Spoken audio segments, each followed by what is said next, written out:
Что делать малому и среднему бизнесу, если растет конкуренция с большими торговыми сетями? Например, сеть «Пятерочка» уже охватывает все регионы России. Большие крупные сети, как Magnum Smart в Казахстане, тоже постепенно выходят на регионы. И это касается практически всех ниш и сфер деятельности. Давайте объясню, как с этим справиться, выстроить конкурентную стратегию для малого и среднего бизнеса. Чтобы это понять, нужно начать издалека. Давайте сейчас объясню 7 видов бизнеса. Первый вид бизнеса – это еда, это, например, продуктовые магазины. Жилье – это строительные магазины, либо строительство зданий, сооружений. Коммуналка – это тепло, газ, быт, электричество. Одежда, обувь, например, магазины одежды, обуви. Транспорт – это либо услуги транспортные, либо товары для автомобиля, запчасти, масла и так далее. Товары для красоты и комфорта – это мебель, косметика, бытовая техника, бытовая химия и так далее. Досуги услуги – это все услуги для красоты, спорта, развлечения, общепит и товары для досуга и спорта. Есть 7 основных видов бизнеса, при этом их можно квалифицировать по степени важности. Первые 3, они самые важные, поэтому это категория A. Первой необходимости. В любом случае человеку нужно чем-то питаться, где-то спать, теплее и комфорте. Поэтому такие виды бизнеса, они не подвержены кризисам. Они всегда будут существовать. Но там довольно большая конкуренция, и большие гиганты хотят работать на стабильных больших бизнесах.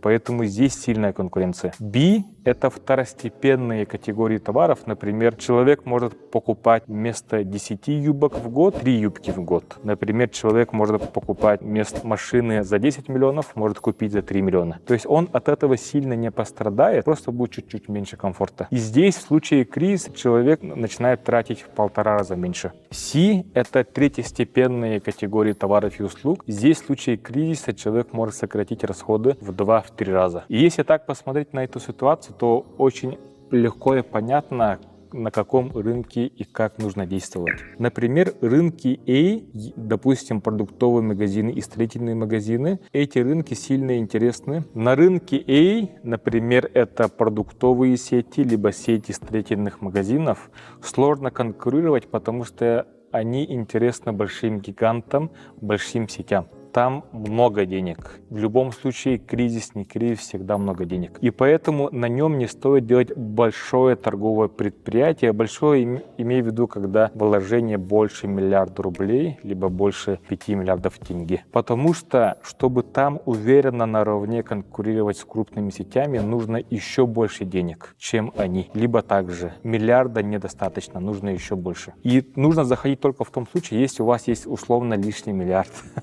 Если нет, то не стоит. В долгую с ними конкурировать сложно. Что нужно тогда делать? Если вы на рынке A, закрыть этот бизнес и перейти на рынок B и C. Например, открыть ресторанчик, например, да? Либо же открыть магазинчик у дома, с маленькими вложениями. Для этого там достаточно один маленький магазинчик продуктовый может иметь выручку 7 миллионов рублей в месяц, либо 35 миллионов тенге в месяц. Либо среднего уровня магазинчик может иметь выручку 20 миллионов рублей в месяц продуктовый, либо же там 100 миллионов тенге в месяц. И этого достаточно, чтобы иметь стабильную, хорошую прибыль на уровне малого и среднего бизнеса. Либо же открывать специализированные магазины. Например, это очень хороший магазинчик овощей и фруктов, либо же мясная лавка, овощная лавка, то есть что-то узкоспециализированное. И в случае строительных магазинов это магазин только красок высокого качества, либо магазин только электрики высокого качества и широкого ассортимента. Специализироваться тогда конкуренция с гигантами не страшна. Либо же открывать производство, которое вы будете поставлять этим же магазинам строительным, либо продуктовым сетям большим. Что же делать, если вы на рынке B и C? Рынок B не сильно интересен гигантам, потому что здесь есть своя специфика, нестабильность, в кризисы эти рынки падают, но все равно там конкуренция есть. Смотрите, вот на рынке A почему сложно конкурировать с гигантами, потому что здесь большие стабильные деньги, а B и C гигантам интересно, но не так сильно. Почему? Потому что, например, здесь нужно учитывать, смотрите, если разделить на 3 вида рынков, здесь понятно, почему некоторые большие сети пытаются экспансироваться, а некоторые некоторые нет. На рынке A большие стабильные деньги, несмотря на кризис. Рынок B, кризис, они падают, и при этом здесь очень сложно учитывать специфику каждого региона, каждого народа, каждой национальности. Например, одежда в Якутии, в Казахстане, в Москве, в Чечне, там потребности разные, разная ментальность. И нужно все это учитывать. И поэтому здесь открывать одну и ту же точку, масштабировать по всем городам довольно сложно. Нужно всегда адаптироваться под специфику рынка, региона и города. Поэтому на рынке B очень сложно придумать стандарты. А на рынке A можно придумать стандарт продуктовой сети, потому что хлеб, молоко в Якутске, в Москве, в Казахстане, либо в Чечне одно и то же. Шлакоблок, потлевка, везде одно и то же. Там можно придумать стандарты. А B и C нужно учитывать специфику. Поэтому для малого бизнеса здесь особо не страшно. Можно, учитывая местную специфику, конкурировать с большими гигантами, потому что здесь им непонятно и сложно. Но все равно там есть конкуренция.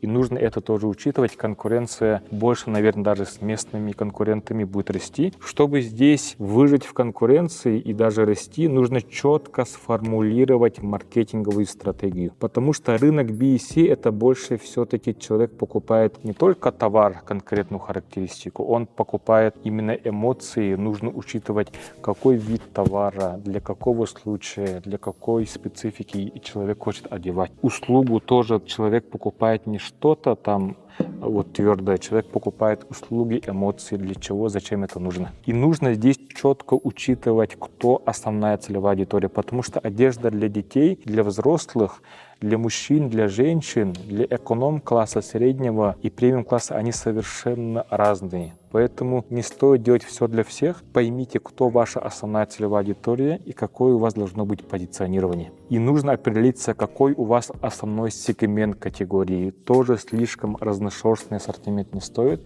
Нужно определиться с основной категорией, что вы хотите продавать больше, качественнее и лучше. При этом на этих направлениях не стоит работать на низкие цены, потому что все равно маркетплейсы и крупные сети, они будут давить большими оборотами, и цены там будут ниже. Но зато вы можете конкурировать ценностью. Ценность — это ассортимент, который реально нравится под вашу целевую аудиторию, маркетинг, который для них интересен и им нравится, и сервис, мерчендайзинг под них, чтобы они реально, ваша основная целевая аудитория, влюбились во все то, что вы делаете. Только тогда на рынке B и C можно работать устойчиво, и при этом это можно масштабировать в другие микрорайоны, города, даже страны. К чему я клоню? Малому, среднему бизнесу всегда есть место, как развиваться. Просто смотрите долгосрочно и поймите, как отличаться от конкурентов, анализируйте рынок. К чему же я все клоню? Малому и среднему бизнесу всегда будет место, даже когда большие сети будут развиваться, потому что они не могут все захватить. Но для этого вам нужно четко понять, в какой стратегии вы будете работать. Поэтому задумайтесь, каким вы хотите быть, кто ваш основной клиент и какое у вас позиционирование и какая у вас стратегия. Даже в условиях конкуренции с большими гигантами для малого и среднего бизнеса всегда будет место. И вы можете выживать, даже развиваться, масштабироваться. Просто для этого вы должны четко понимать вашу целевую аудиторию, ваш основной сегмент, в котором вы хотите развиваться. Постоянно анализировать рынок, чувствовать рынок, их тенденции. И тогда вы можете выстроить ту конкурентную стратегию, которая вам позволит расти.